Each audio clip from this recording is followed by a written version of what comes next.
de VIH, ¿sí? VIH-Sida. La cuestión es el modo de contagio y cómo ha llegado a presentar la fisiopatología. Pues bien, como tal, el paciente, un dato importante en antecedencia, él es homosexual. Entonces, el modo de contagio en este caso importa bastante por la forma en cual ha sido, ¿no?, el trayecto del virus. En nuestro caso, ha sido de forma anal. Como bien nos ha explicado, pues lo hemos representado de la siguiente manera. Un grifo, ¿no?, un grifo que suelta un agua o cualquier líquido, que en este caso lo representamos como el fluido seminal, ¿cierto? Tenemos como recipiente un balde que refiere el conducto anal. Como tal, bien se sabe, el ano se supone un área anatómica impermeable. En todo caso, si fuera el caso de mantenerse impermeable, no habría ningún riesgo, pero no habría un gran riesgo en todo caso de que el virus haya diseminado. En este caso, presentamos una pequeña fuga en el balde, como una microfisura, que probablemente es lo que ha existido en la región anal del paciente, para que así el virus tenga, ¿no?, un paso directo hacia los vasos y en secuencia llegar a lo que tiene que llegar. Como tal, el virus inicia pasando por el área venosa, ¿cierto?, de las venas hemorroidales, anexo a las arterias mesentéricas, llegando al sistema porta, en conclusión, con una entrada directa hacia el hígado, pasando por los sinusoides, la vena central, entra, ¿no?, por la vena cava inferior propia del hígado, asciende hacia el corazón, entrando por la arteria carótida, entre otras. Llegando luego, después de eso, a la irrigación de la arteria, tanto torácica como abdominal, descendiendo hacia la coxis, ¿cierto?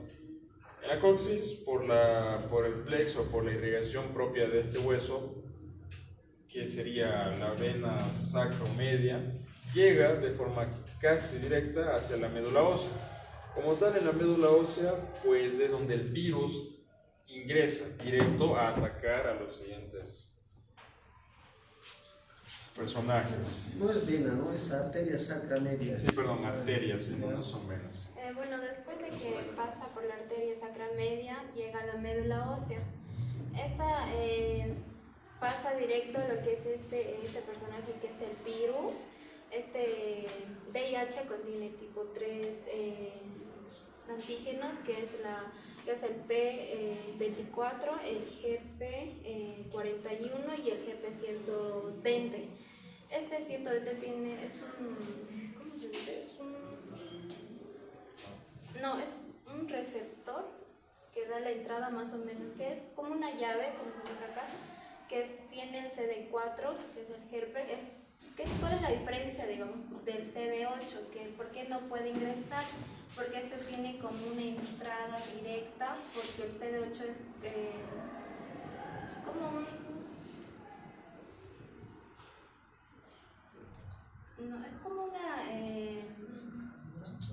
son células que matan más o menos, que no deja prácticamente entrar, digamos, hacia el organismo, pero este sí es como una proteína. Esta es la proteína que... A ver, como tal, el virus tiene 3 antígenos. De los 3 antígenos, solamente uno va a ser adaptable al CD4, al helper. Básicamente es como se representa en la imagen, como si el virus tuviera el GP120. Los otros dos no. Como tal, es literalmente como si fuera una llave, y el CD4 es como si tuviera la cerradura.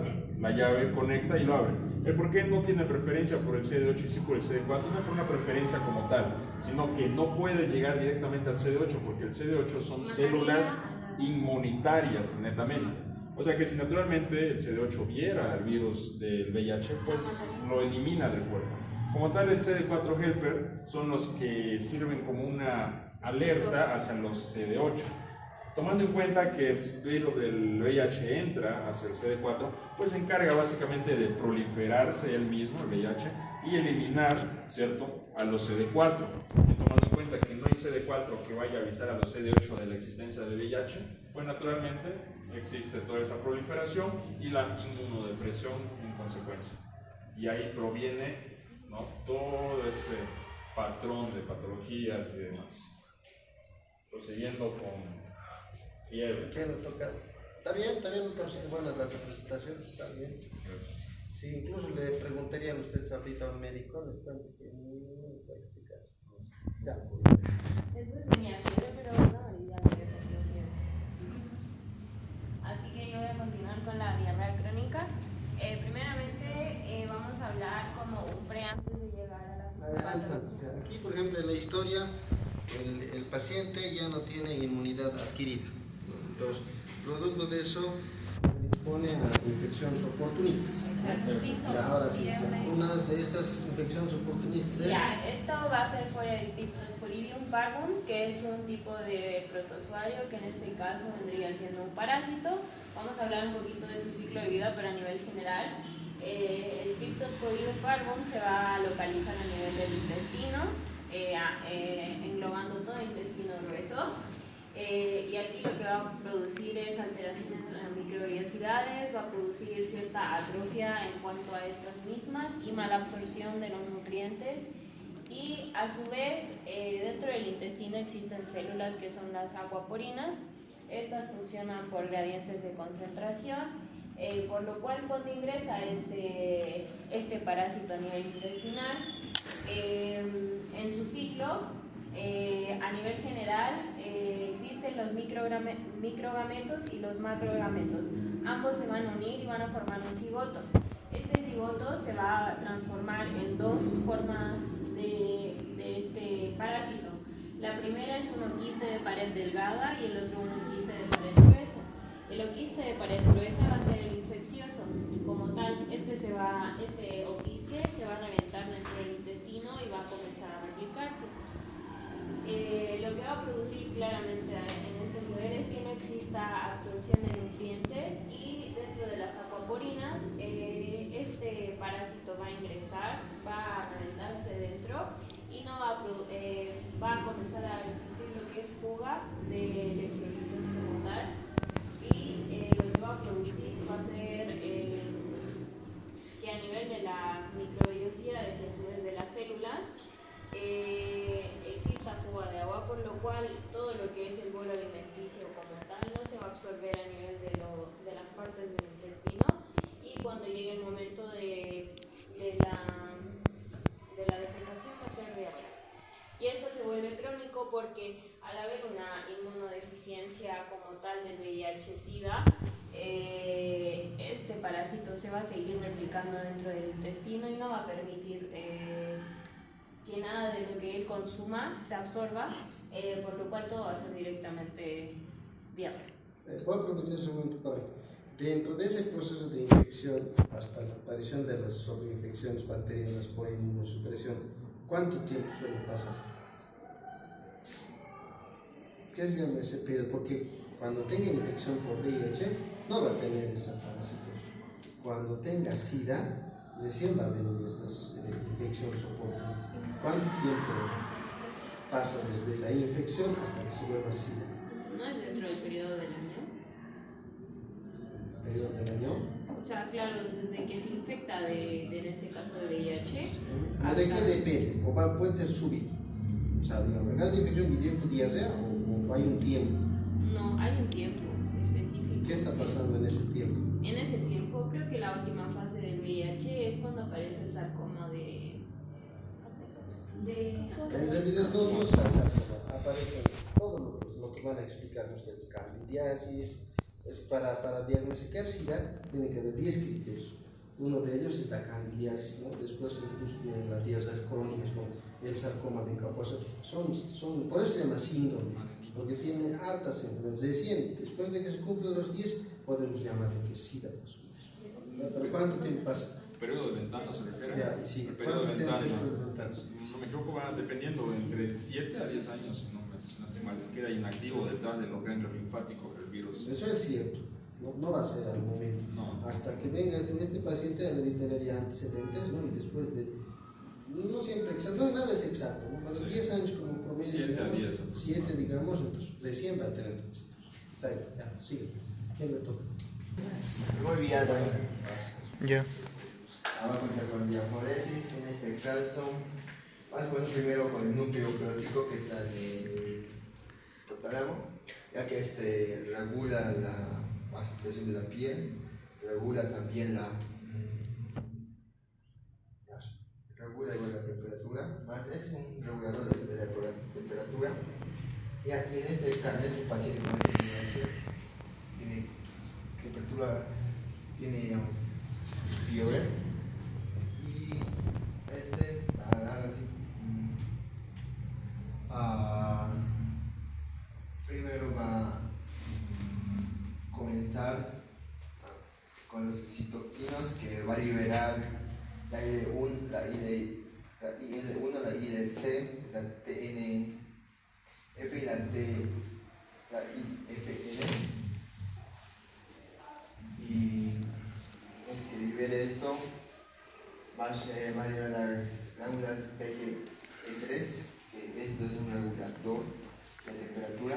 En nuestro caso, nuestro paciente va a sufrir más en la noche porque se activa más en el modo de descanso de nosotros, de la persona, es por de sudoración. En sí, la clasificación es, la euforesis es como un mecanismo de defensa porque el paciente tiene fiebre y va a ser la sudoración que va a querer bajar la temperatura. ¿Por qué hay una luna ahí dibujada? Porque es da de noche. ¿Qué? De la noche. ¿Y por qué da de noche? Porque es en su modo de descanso. Cuando está durmiendo es el modo de descanso de la persona y es donde se activa la PGI3. ¿Esa PG3 no es prostaglandina E3? Digo, ¿no? Pregunto. ¿Y de dónde ha surgido eso? ¿De dónde se ha formado? De la vía ciclótica. ¿Qué? De la vía ciclótica. Pero ¿y en qué parte de la neurona? ¿En dónde se ha formado ese PG3? ¿En la célula epitelial? ¿En dónde se ha formado? A partir del ácido araquidónico se forman, ¿no?, las prostaglandinas, prostaciclinas, tromboxanos. Pero ahora en este caso, en tu caso, ¿no?, ¿dónde se ha activado? ¿Quiénes sintetizan las prostaglandinas? ¿O dónde se fabrican las prostaglandinas? ¿En alguna célula en particular o todas pueden fabricar prostaglandinas? ¿Cómo es? ¿Cómo es? ¿Dónde se forman las prostaglandinas?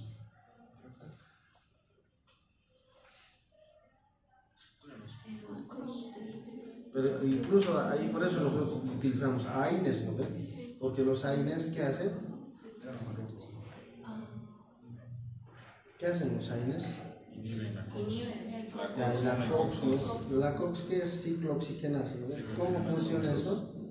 A partir del ácido araquidónico, que es un fosfolípido que se encuentra en la membrana celular de las células endoteliales, ¿no?, se forma la prostaglandina E2, la prostaciclina y los tromboxanos. Pero no se supone que el precursor de las prostaglandinas, en este caso, es la enzima lactofosfolipasa. El ácido araquidónico se convierte en prostaglandina gracias a esas enzimas que son la vía de la ciclooxigenasa. O sea, las enzimas son la ciclooxigenasa. Ya. ¿Quién sigue? ¿O qué más? ¿Lo sigues? ¿Sigues? Sí. Ah, ya, dale, sigue. Yo voy a hacer después la espontánea del paciente, por lo cual va a haber, o sea, causas para que nos lleve, o sea, la fisiopatología. Primeramente vamos a tener lo que es anemia y, o sea, va a haber una pérdida de peso, de diarrea y una deficiencia de nutrientes como hierro, de vitamina B12 y ácido fólico. Y va a haber una disminución de los glóbulos rojos, por lo cual y la perfusión de oxígeno a la piel, por eso el paciente va a estar así pálido. Y también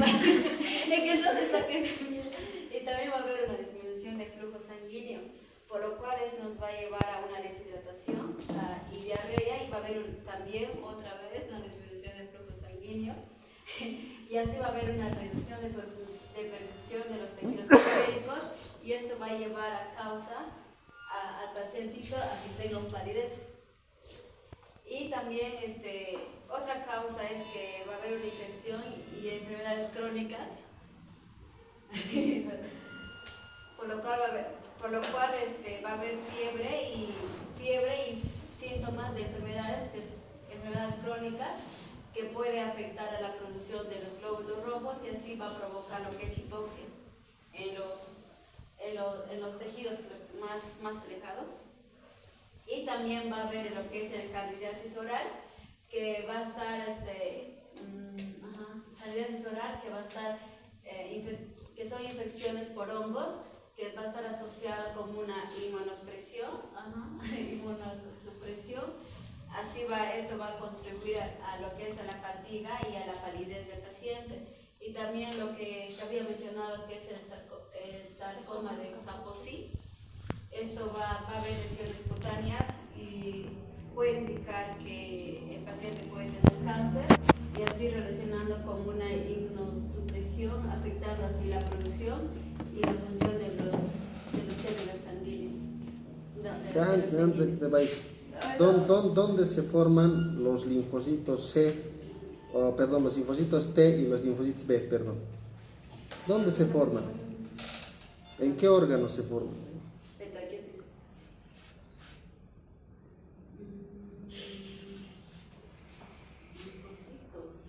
Sí, ¿dónde se forman? ¿En qué órganos? Porque siempre en lo más sencillo me explican toda una historia y en lo más sencillo siempre se muere. ¿Dónde se forman? ¿Dónde se fabrican?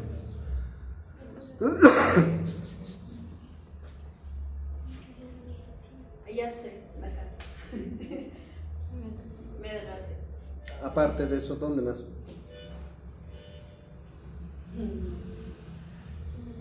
¿Cuál es el proceso de maduración de los linfocitos? T específicamente. ¿Qué? En el timo, ¿qué sucede? Pero no, pues hay tres cosas que le hacen al linfocito cuando llega ahí. O sea, de la médula se forma, llega al timo, ahí empieza a aprender tres cosas. Después recién va a liberarse a la circulación y se va a ir ya lo vamos a dejar ahí, no te voy a, porque es por falta de tiempo. Se va a ir a órganos secundarios linfóticos. ¿Dónde se va a ir la madura del timo? ¿Dónde se va a regresar a la médula? ¿Dónde se va a ir? Ya se ha sintetizado en la médula, muy bien. Ha ido a madurar el linfocito T, estamos hablando. Ha ido a madurar al timo. Del timo ya ha sido bien maduro todo eso. Se va, ¿dónde se va? A los órganos linfóides secundarios. ¿Cuáles son los órganos linfóides secundarios? En el vaso. ¿En qué parte del vaso? ¿Qué se llama? Claro, tiene, ¿no? Pulpa roja, pulpa. En la pulpa blanca, ahí está uno. Después, ¿dónde más se va? A los ganglios linfáticos. Ya, los ganglios linfáticos, ¿dónde más se va? ¿Cuántos son? ¿4? Los órganos secundarios tenemos. No, era los MAD, creo. Los MAD se dividen en 3 igual incluso. Piel, respiratorio y gastrointestinal, se dividen los MAD. Ya, pero ahí llegan, ahí están los linfocitos de cuando maduran.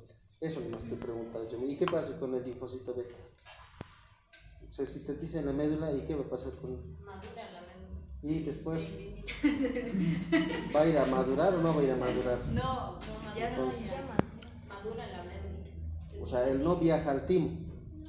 No, pues si el timo está viajando. No, pues el T se está. Ah, ya. El B. El B, ¿qué pasa con el B? ¿Cuál es su camino del B?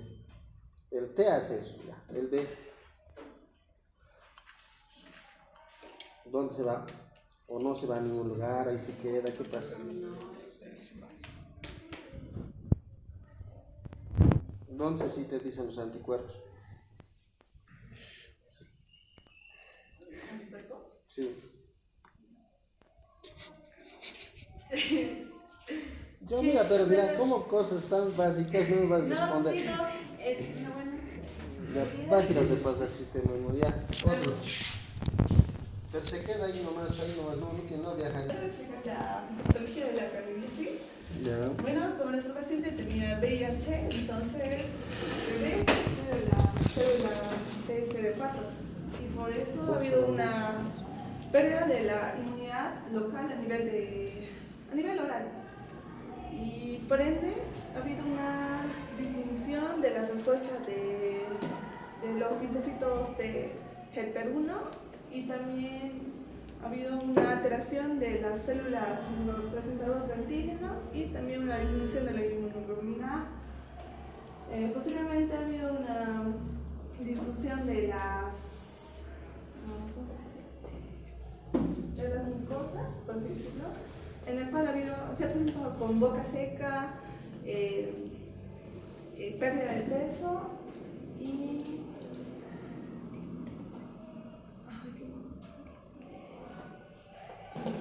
luego, posteriormente a esto, ha habido la proliferación de la cándida, en el cual ha habido una transformación primeramente de levadura, pasado a pseudo-INFA y por último a INFAS. Luego ha habido una penetración a nivel oral y eso. Luego, en cuanto a los componentes de la placa pseudomembranosa, esta está compuesta por hifas, leucocitos, luego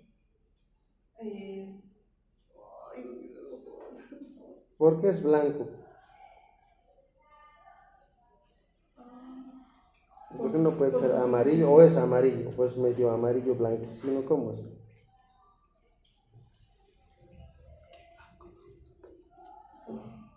Es mi duda, ¿no? ¿Por qué es blanco? ¿Por qué no es negro? Aunque no tiene melanina, ¿no? Pero igual por el exudado inflamatorio. ¿De qué has dicho que está compuesto? De hifas, leucocitos, Leucocitos. ¿Los leucocitos cómo son, pues? ¿Por qué están representados? ¿Qué color son los leucocitos? No es por la formulación de las células fúngicas, o sea, como son, la colonia es blanquecina, al unirse se forma el color blanco. A ver, entonces me responde ya. ¿Qué más? ¿O hasta ahí más? Ya, y ahora, ¿quién le toca? Ya está bien, todo bien. Dale, Víctor. Astenia y adinamia, básicamente nuestro paciente presenta astenia y adinamia porque, bueno, como bien sabemos, padece VIH, entonces se activa un proceso inflamatorio que activa las citocinas, la interleucina 1, la 6 y el factor de necrosis tumoral alfa, lo cual puede causar, afecta al sistema hipotálamo hipófisis y, bueno, uy, no me acuerdo el nombre, ya va. Y bueno, esto como afecta básicamente el hipotálamo, secreta más CRH, lo cual estimula a la hipófisis para estimular la ACTH, lo cual igual estimula la glándula suprarrenal para producir cortisol, lo cual causa fatiga y estrés, y es por eso que nuestro paciente podría decirle que tiene sensación de fatiga y cansancio extremo, y más con lo que padece candidiasis y se comenta que no tiene problemas para deglutir, entonces podemos intuir que no está teniendo una alimentación adecuada, lo cual puede generar como no entran nutrientes, hay una baja perfusión tisular, entonces no llega suficiente oxígeno, se puede decir también, y eso puede empeorar la fatiga muscular, y junto al cortisol se puede intuir que también se da un catabolismo muscular. Y bueno, la dinamia básicamente la astenia es la sensación de cansancio, fatiga y debilidad, y la adinamia básicamente es la debilidad completa, ¿no? Porque ya incluso ya afecta a los músculos, porque ya hay una debilidad que se puede medir. Y como nuestro paciente también presentó diarrea crónica, se puede intuir que perdió potasio, magnesio, bicarbonato, entonces puede ser una diarrea con hipopotasemia. ¿Es una suposición o tiene? Tiene. ¿Tiene hipopotasemia? No, bueno, no tiene laboratorio, pero es una diarrea crónica. Claro, pero puede eliminar sodio, cloro, pero potasio también. Si hay destrucción celular, pero no tanto por vía renales más que todas. Ya. Vamos a aclarar el panorama. ¿Tu paciente tiene anemia? Sí. Ya. ¿Cuál es la función de los glóbulos rojos? Transportar oxígeno a los tejidos, especialmente a los músculos, ¿ya? Si no hay glóbulos rojos, no va a llegar oxígeno a los músculos, ¿ya? Y en los músculos normalmente se producía la glucólisis aerobia, ¿no? Porque tenía oxígeno. Pero como no tiene oxígeno, se va a producir glucólisis anaerobia. Y eso no es suficiente. Se va a producir gluconeogénesis, ¿ya? Y la gluconeogénesis necesita aminoácidos proteicos para producir glucosa. Entonces, ¿qué va a producir? Va a producir lo que es catabolismo, pero proteico. Va a producir proteólisis o pérdida de la masa muscular. Cuando haya disminución de la masa muscular, este paciente va a tener adinantes. Por eso no va a tener ganas. Ese es el mecanismo de la adinante. O sea, la raíz principal es la falta de aporte de oxígeno a los tejidos. La astenia es lo mismo. ¿Por qué? Pero esta vez la disminución de oxígeno va a ser a nivel del cerebro. No va a llegar suficiente cantidad de oxígeno que se va a activar en el cerebro. El cerebro solo vive de glucosa. Si no va a haber glucólisis aerobia, se va a producir otra vuelta glucólisis anaerobia, ¿no? Y esta vez, pero no va a producir proteólisis de neuronas, ¿no? O sea, directamente se va a producir la muerte neuronal en algunas regiones. Por eso él empieza a tener más fatiga, cansancio, como si estuvieran en ciertas regiones, en la parte motora, digamos, las neuronas, o donde más llegue sangre, va a empezar a disminuir su aporte de sangre, ¿no? Y va a tener esa sensación de debilidad, como tú dices. Ya. Ahora, ¿a quién más le toca? Jessica, puedes. Sobre la fisiopatología de la tos, tenemos que hay un irritante que es como un virus o un polvo, que estos van a entrar en las vías respiratorias, van a activar a los receptores de la tos en la mucosa, y estos van a enviar señales nerviosas al centro de la tos en el cerebro. ¿Dónde es el centro de la tos? ¿En qué parte?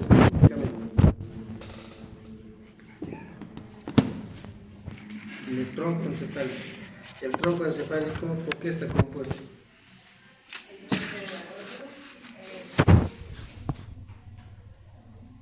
Tres estructuras forman el tronco encefálico.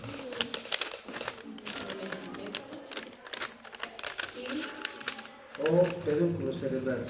¿Qué más después?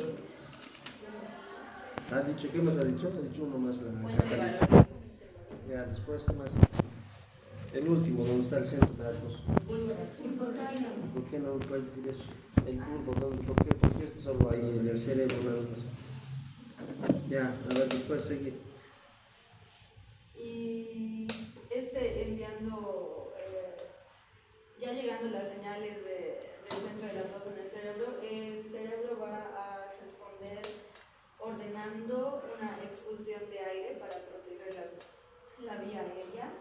Y como no hay secreciones para eliminar, va a provocar que haya una expulsión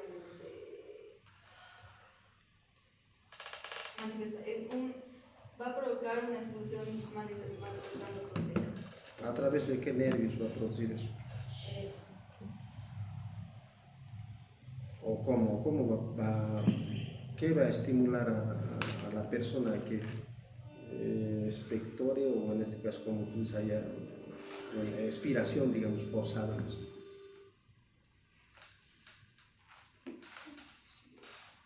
Eso no es fisiopatología de la tos, te falta harto para fisiopatología, entonces es bien complejo, porque incluso los músculos intercostales están involucrados. Ya, pero para resumir, ¿qué nervio o qué par craneal inerva, ¿no?, en este caso, las vías respiratorias? ¿El nervio vago? ¿Qué se llama aparte, nervio vago? ¿Cuál es otro nombre? No es hepatitis, no es hepatitis. ¿Cuál es el rol del nervio vago? Está bien, es el vago, pero ¿qué se llama?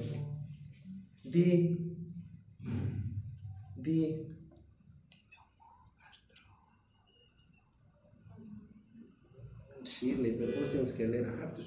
Dineumogástrico se llama, dineumogástrico. ¿Por qué es importante eso?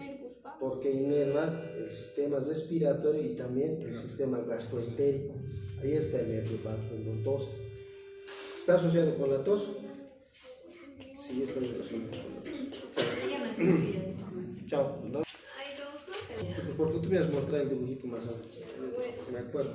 Con respecto al sarcoma de Kaposi, este va a ser un tumor que mayormente va a aparecer en la fase SIDA ya de enfermedad, que se va a dar más o menos 5 a 10 años después de la infección. Primeramente, acá tenemos a lo que es el virus. Esto va a generar una disminución de los linfocitos TCD4 menor a 200 células por milímetro cúbico. Esto también va a generar una inmunosupresión. Eso quiere decir que va a haber varios virus oportunistas. En este caso, el virus del herpes humano tipo 8, que va a ser oportunista debido a la inmunosupresión. Por eso le he dibujado al Scar del Rey León, porque el agua del trono es oportunista. Ya, la cosa es que esto va a generar una infección en las células endoteliales, las cuales se van a encontrar en la dermis, específicamente en la capa reticular. Acá en esta capa reticular se va a generar lo que es una proliferación excesiva de estas células, y estas células hay que recordar que están dañadas, y eso va a generar la liberación de citoquinas proinflamatorias como la interleucina 6, el factor de necrosis tumoral alfa.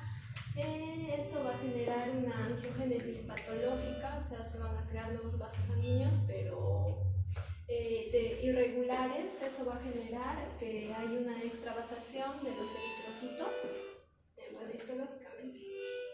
Y a la vez va a generar lesiones que van a ser las máculas o las pápulas.